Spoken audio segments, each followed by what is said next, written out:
Let's put it this way, we did not invent the wheel.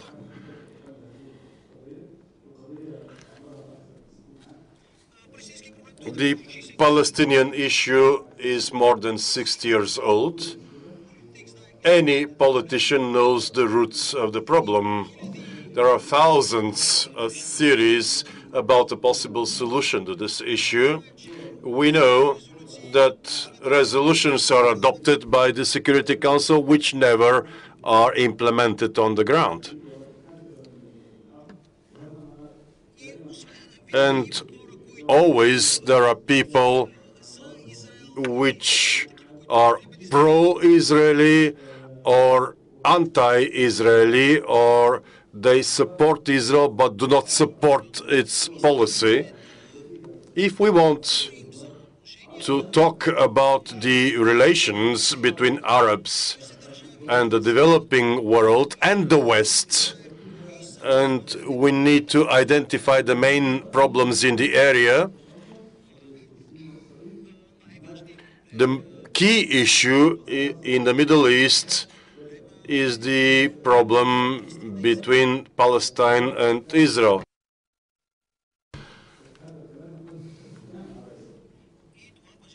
And this applies mostly to Israel. Please, before we wrap up, just to add to the agenda, I remember.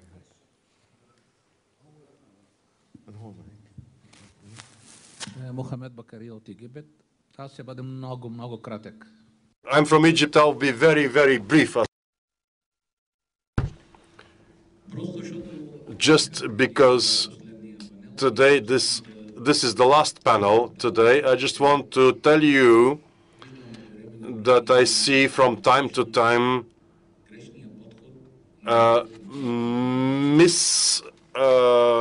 the wrong approach towards the aims of this conference, a misconceived approach. Everybody is focusing on what the Arabs expect of the European Union. I think it would be for the European Union to start considering what it expects of the Arab region. I'm talking in much the same spirit. We are in debt to all the countries of the European Union. Our debt to these countries is for the fact that the European countries have been supporting for much too long the regimes that we have suffered under. My question is whether the European Union is ready and willing to take this opportunity and to make the genuine choice whether it will side with the people or with the regimes. Thank you.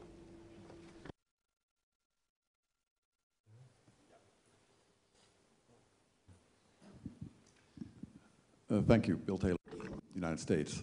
One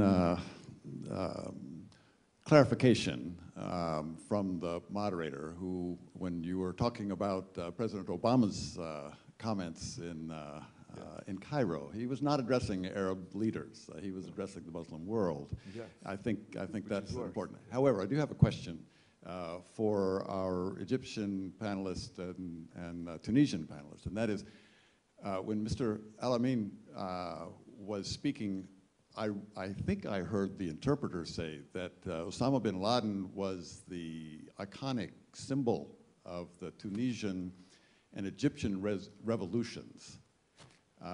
And that surprised me, and I was wondering if A, that was the correct interpretation, maybe it wasn't good, and B, if it was a correct interpretation, if the Tunisian and the Egyptian would agree.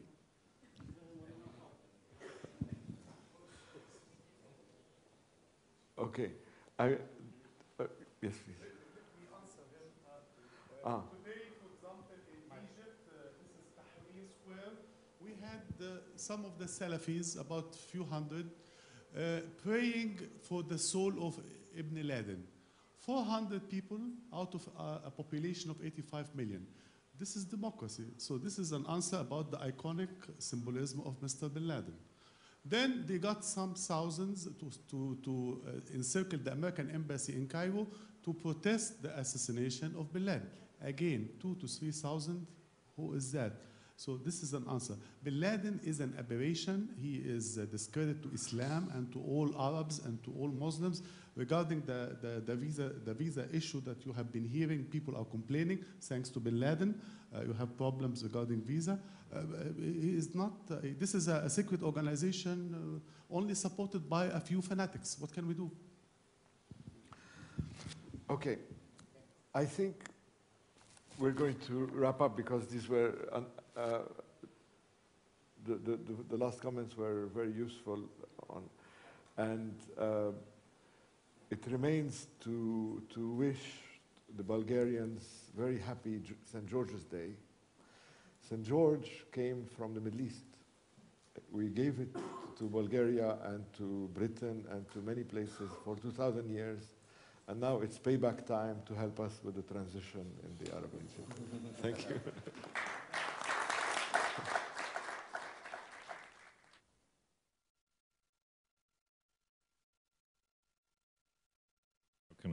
I want to thank everyone for giving us St. George 2,000 years ago, but I also want to thank you very much for coming to Sofia in the last couple of days for this conference, which we managed to pull together in extraordinarily short time. And we did it quite quickly for a couple of reasons. First, because when we thought, a few of us were sitting in the office and we were reading a document which had come out of the Youth Revolutionary Coalition in Egypt.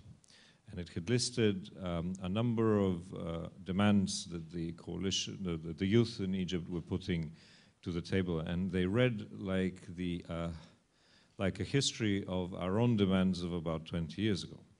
Except when we read them, we said, okay, these 5 first things we would have asked for in November '89, and the following 3 things would have been about early 1990. And in 2011 in Egypt, it all happened in one declaration on one single day. So we thought we have to act quickly.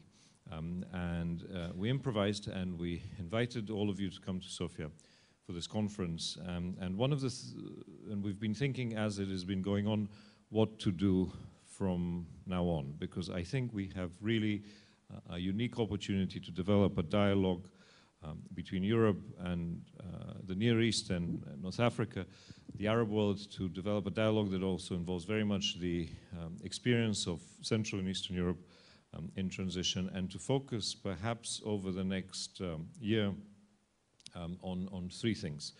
Firstly, to try and organize a small series of more targeted workshops where people would sit down at a more practical level and talk about issues that are of interest to specific groups, whether it's media or it's NGOs, political parties, etc., bringing various experts together. We can do it in Sofia or somewhere else.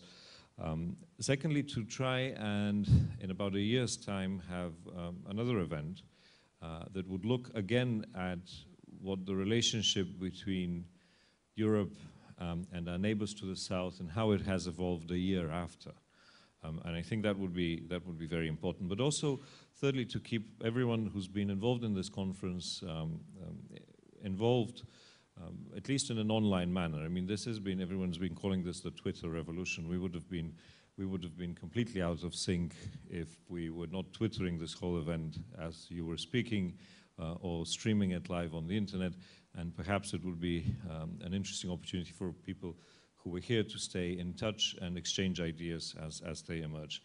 A lot of the people who came here in the last couple of days have been involved in change in our part of the world and have been involved in helping organizations and communities think through how they can achieve change in their own countries. And I would like to specifically recognize 2 organizations whose names have barely been mentioned over the last couple of days, but I think have played a very important role, very much like some of our sponsors, the Konrad Adenauer Stiftung and the Hans Seidel Stiftung. And this is the International Republican Institute and the National Democratic Institute of the US, because I think they've over the last few years, they've been very much involved in helping people open up their minds and think through what they could do.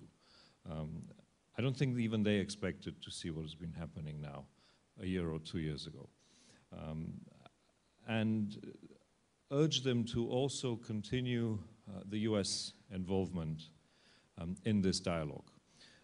Now, if I were making an official speech in Brussels, I would probably be saying something along the lines that it is vital for Europe and the United States to be on exactly the same page in the relationship to the Middle East, and this is key, and we should not allow to be put in a situation where we see fundamental divisions. And I would probably be saying something that this is the crucial test of that would not be the situation in Libya, but would actually be the situation in Syria, which has continued to deteriorate even as we have met here today, with more tanks on the streets and more people being sent in prison, including senior opposition figures.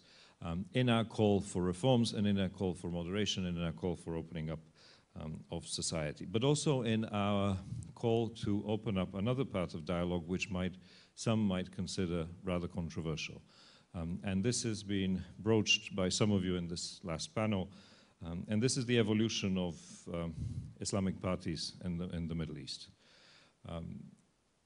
We must recognize that religion cannot be separated completely from politics in any country, whether it's an Arab country, whether it's a European country, whether it's anywhere else in the world. How you deal with religion and politics is a different matter. It doesn't have to be extremism, it doesn't have to be radicalism, but you have to recognize that some people in any society will make that link and will make that very much part of their identity. Europe has had its own tradition in that.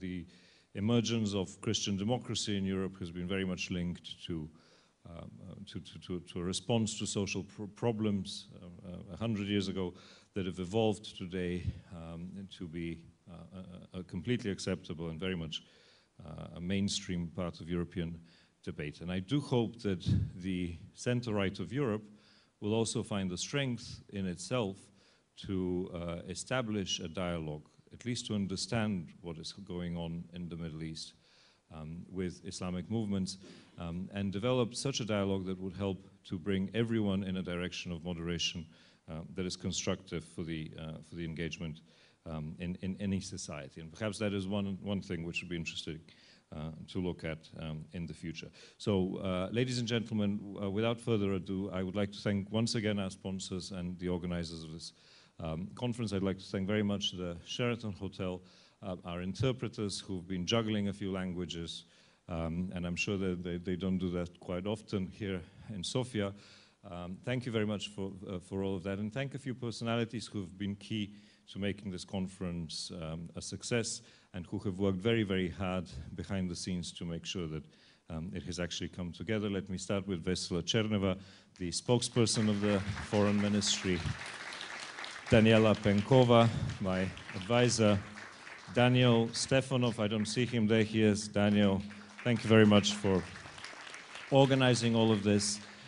To thank Ambassador Ivan Dimitrov, who is the head of the protocol department in the Foreign Ministry, our administrative director, Ambassador Stoev, I don't see, there he is, who's been very helpful, and a number of young stagiaires and interns in the ministry who have worked very, very hard